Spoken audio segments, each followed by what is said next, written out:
Hello, I'm Gabby from the team at Inherently Human, and today Richard Gardiner, who's the policy lead at the World Benchmarking Alliance, has very kindly agreed to join me and answer some of my questions about the omnibus.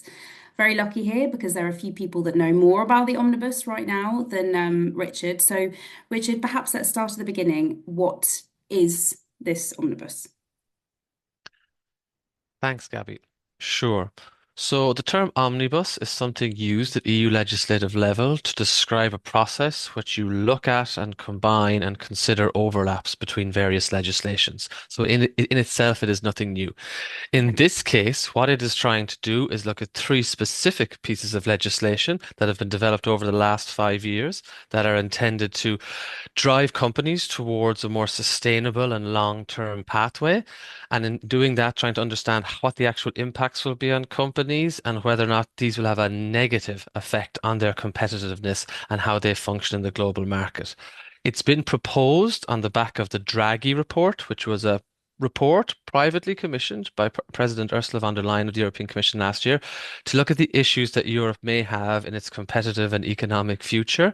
And one of the recommendations was there was a certain amount of legislation that needed to be considered to be streamlined and to be simplified in order to allow companies to compete with other global players. Okay, thank you. That's really clear. So, what were the three pieces of legislation that you referenced there? So the three pieces of legislation covered three areas that companies should be looking at for their sustainability performance. The first is the Corporate Sustainability Reporting Directive. Companies have been reporting for more than 15 years under EU legislation, but this piece of legislation with the acronym CSRD was brought in to encourage companies and to incentivize them to disclose much more information around all of their climate, their environmental, their social risks, not only in terms of the financial risks to the company itself, but also the risks and impacts the company has on the real world. The next piece of legislation was the Corporate Sustainability Due Diligence Directive, the acronym being CS3D. This was about the actions that companies take internally. So this was mandating that companies look at the risks and in their supply chain around their human rights and environmental risks, and that they actually put in place methodologies to identify them, assess them, and start mitigating them. So actually mandating that companies engage down their supply chain with these risks. This law is not something new. It's built on existing standards from the UN Guiding Principles on Business and Human Rights and the OECD guidance on multinational enterprises. But the important thing here is that it made those standards legal. And basically it made any company operating in the EU that would need to apply them. The final piece of legislation is the EU taxonomy. This is a classification tool, so essentially gives a set of criteria that companies must fulfill in order to show that they are doing sustainable activity predominantly around their environmental behavior. So whether it's their water usage, land usage, climate pathway, etc. But most importantly, showing that if they are pursuing a progressive agenda around climate or water, they are not conversely degrading another part, such as around circular economy, recycling, etc. And this again was a tool for companies to follow, but importantly for financiers and investors to use to understand that they were properly investing in sustainable corporate activity. Okay, thank you. So, zoom in on the CS3D or the CS triple D. Why is that piece of legislation so important and why has that got so much focus?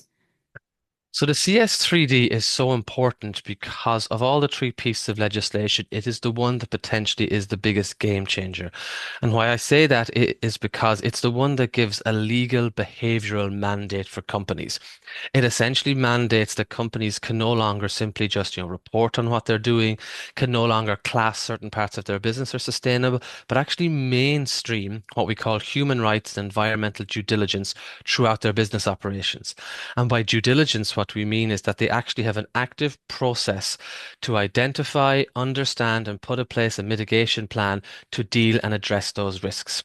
But also for those outside of the corporate world, such as, small businesses and suppliers outside of Europe, for impacted stakeholders, it would also give them the legal ability to engage and challenge those companies on their supply chains, whether it be through proactive stakeholder engagement, through the use of grievance mechanism where they could lodge complaints, or even potentially potentially through the courts, where they could find companies liable for being not in line with this legislation. It really is the single biggest game changer of all this legislation because of the legal mandate it places on the entire supply chain of the business. Okay, so tell me, why is it not just a good thing that there's an omnibus process in place to simplify this legislation and merge it into one more comprehensive thing? I think to answer that, there has to be an understanding that there's been no objective evidence or analysis to actually show that these three pieces of legislation have significant overlap. For example, the disclosure legislation, CSRD, that is the primary disclosure piece of work. There is no disclosure requirements under CS3D. Hmm. For the taxonomy legislation, there's a certain amount of disclosure requirement, but that does not overlap again with CSRD. And Hmm. also in taxonomy, you have something called do no significant harm, which means when companies are acting environmentally friendly, they must also not infringe on human rights. Again, that complements does not overlap with CS3D. So the issue at the moment is there is no actual very simple way for all of these legislation to be simplified into a single one. Potentially, you could have at some stage produced one piece of legislation, but they all complement each other. Also, the legislations have different company scopes. So for CSRD, it's quite a large scope. It's about 50, 60,000 companies in scope. For CS3D, it's about 7,000 companies. For taxonomy, it's an optional uptake, of which many do take it up. So again, it's not a mandatory piece of legislation. So in that sense, even those that are involved in the three may not have, and one of the three may not have all three that they have to adhere to. So in that case, they Hmm. don't simply overlap. And so what we consider to be simplification is actually just a reduction of requirements to make the application simple for companies, but that would not make it impactful. So how has the corporate world reacted to this process? There's a business association lobby that is quite strong against this, but individual companies, when you speak to them, are actually more on board.